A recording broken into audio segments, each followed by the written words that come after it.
What you're seeing is a whole new class of entertainment and information and programmatic kinds of things you can do that you could never do before in broadcast linear TV. It may look like linear TV, but it's very dynamic, it's very targeted, it's very personalized to the viewer. The packaging is going to get more focused on an individual consumer set. Cable, the big packages are moving to more, we talk about skinny bundles, I think it'll evolve from skinny bundles to demographically or psychographically targeted bundles that young millennials, young married couples starting a household, they have different programming needs, different entertainment needs. Old guys network, you know, for me, not you yet, but me, things of that nature. So it'll be much more, it won't be this monolithic kind of industry. A lot of the contracts have to be rethought, redone. How sports works has got to go through a massive change. You know, right now, ESPN licensing is 39% of the EBITDA of Disney Corporation.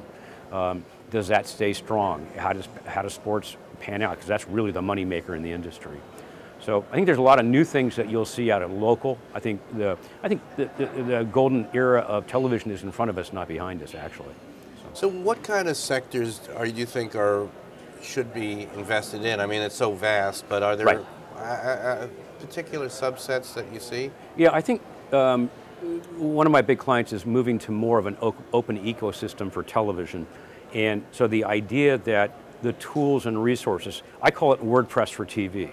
The idea that you could actually create a television channel and distribute it for a very select marketplace. You can clear it with advertising and or a mini consumer version of a carriage model. So I think there's going to be a lot more choice with economic models that are a lot more robust and not as massive as what you saw in traditional TV. And you guys are going to have a panel in about an hour here at the Progress Partners event. What do you hope to find out from your esteemed panelists? Well, we talked a lot this morning about breaking the change of industry flow and disruption and decoupling.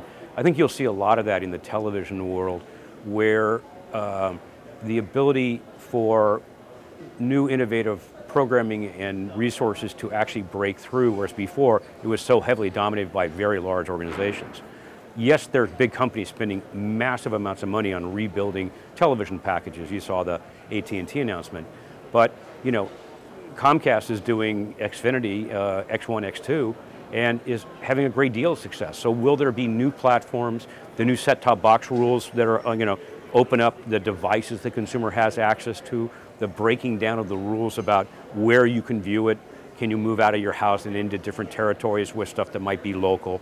So changing the rules and reconstructing them and rebundling the way television is packaged is most of the focus. It's not a new technology revolution per se, it's just that as TV goes on an IP network, we can do a lot more with it.